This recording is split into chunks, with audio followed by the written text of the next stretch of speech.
மகரம் உங்களுக்கான கார்ட்ஸ்.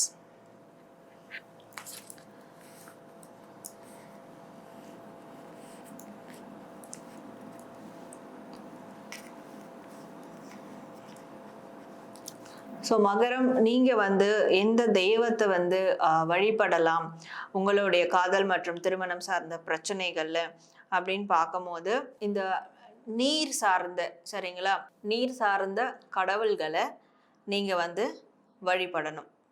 அது ஆண் தெய்வமா இருந்தாலும் சரி, பெண் தெய்வமா இருந்தாலும் சரி. இப்போ காவிரி தாய் அப்படின்னு சொல்லுவாங்க.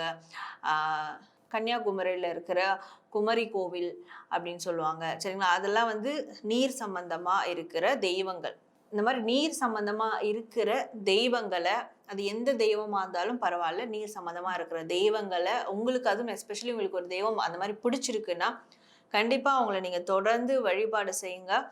அவங்க தான் உங்களுக்குள்ள ஏற்படுற இந்த ரிலேஷன்ஷிப்னால ஏற்படுற மன தாக்கத்துக்கும் பிரச்சனைகளுக்கும் அவங்களால தான் ஒரு தீர்வு கொடுக்க முடியும். ஒரு சொல்யூஷன் அவங்க கிட்ட இருந்து தான் அவங்களுக்கு கிடைக்கும்.